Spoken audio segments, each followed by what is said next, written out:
Taiwan. I'm Ethan Liu with news from here in Taiwan and around the world. Thursday was United Nations World Soil Day, which aims to promote soil health and sustainable soil management. Taiwan relies heavily on its agriculture industry, but climate change and extreme weather are threatening the country's arable land and piling stress on farmers. Wesley Lewis has more. What started out as a labor of love has become a family business. Ms. Yang has run this small farm just outside Taipei for nearly 4 decades. She, along with her husband, grow a variety of organic vegetables on a plot of land right in front of their home to sell to local customers and vendors.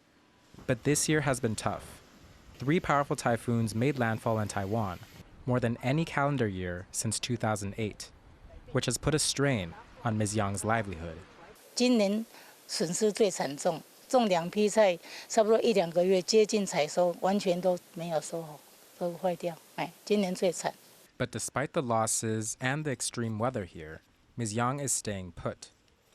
The high altitude, cooler temperatures, and volcanic mineral-rich soils provide the ideal conditions for Ms. Yang's crops. In fact, it's transformed the entire area into a farming community. At this specialized soil museum in Taiwan's premier university, researchers are tracking soil health across the country.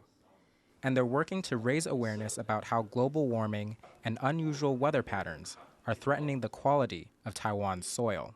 高温就会导致呢土壤的一些性质受到影响。那降雨不规律的话，那就会淹水或者是过度的干旱，所以因此呢就会导致我们的农作物的收成受到影响。 As researchers keep an eye on Taiwan's soil health, Ms. Yang has rolled up her sleeves, busy replanting her typhoon-damaged fields for the 3rd time this season. Though there's little she can do to evade the destruction brought on by extreme weather and climate change, she says she's determined to bounce back from this year's setbacks, one tender sprout at a time. Chris Ma and Wesley Lewis for TaiwanPlus. The United Nations has recognized Japan's traditional sake making process as an intangible cultural heritage. Brewers in Japan hope the recognition will help an ancient industry that's seen better days. Breen Thomas has this story. Chief brewer Maisako Koichi uses a recipe he's followed throughout his career. A formula that some version of or another has been used for over a millennium. でこのタンクの中にはお米と麹と水、あとイースト菌ですねが入って今ですね約20日間20日間発酵しててあと1週間ぐらいあと7日間ぐらいでお酒が出来上がります。 The concoction of water, rice, yeast starters, and koji, a culinary mold, will eventually turn into sake, an aromatic sweet and sour alcoholic drink beloved in Japan and known worldwide. で発酵させてお米が届いてお酒になるまでに約2ヶ月かかります。で一番酒造りで重要なのが水です。この水はですねこの地下150メーターから汲み上げた天然水を使って醸造しています。 Traditional sake brewing follows a 3-step preparation known as sandanjikomi. This method allows multiple fermentation stages to occur at the same time in a single container, and it is so deeply rooted in Japanese culture that UNESCO has recognized it and the brewing process as a whole as intangible cultural heritage. 酒造り、自体が珍しいし、それが1000年以上も続いてきたと。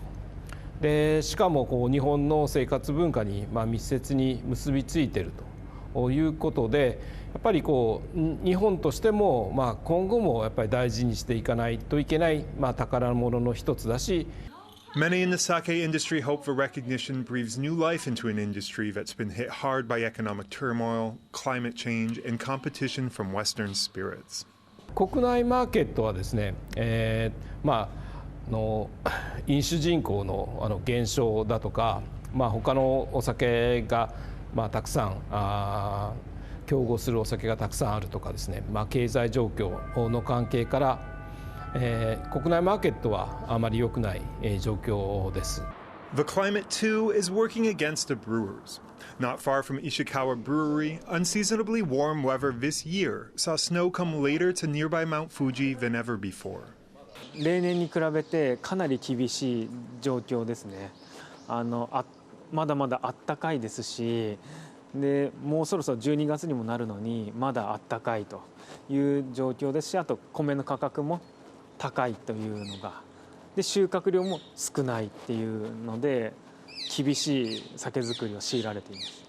Industry insiders point to the example of traditional Japanese cuisine, which the UN listed in 2013 and has proven wildly popular abroad.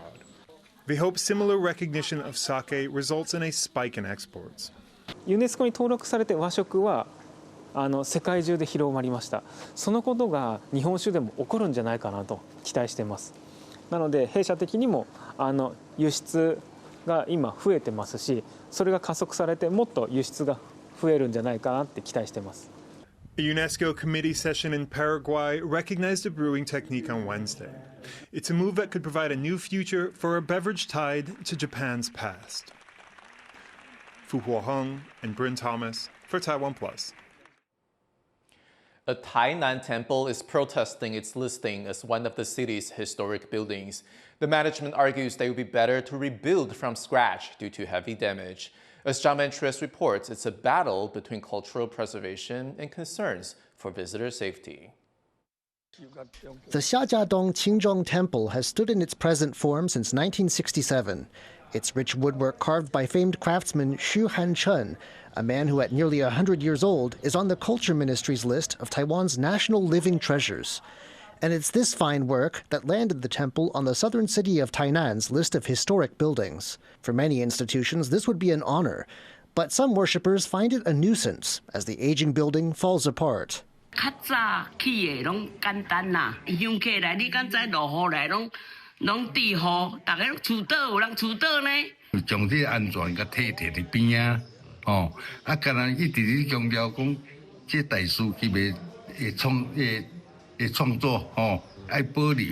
Decorative tiles fall from the roof, the eaves have warped, wooden columns show signs of water damage, and earthquakes have left hairline cracks in the floor. The temple worries about visitor safety and would rather rebuild from scratch, as many temples do every so often.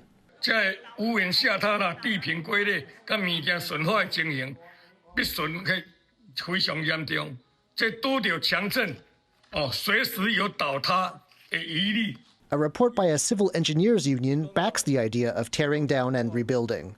But the city has promised financial help, even pledging to get funds from the central government if needed.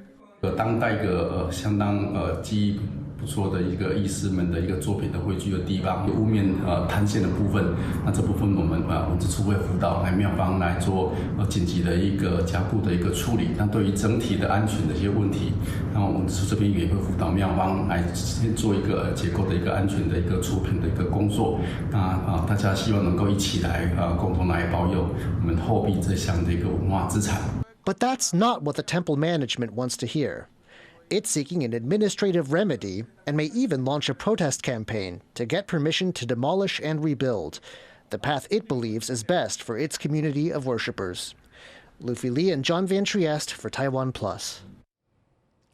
Thank you for watching What's Up Taiwan. You can visit the TaiwanPlus website and follow our social media for more stories from Taiwan and around the world. Before we go, check out this heartwarming scene of an otter mom playing with her pup in the waters of California. I'm Ethan Liu. Take care, and I'll see you next time.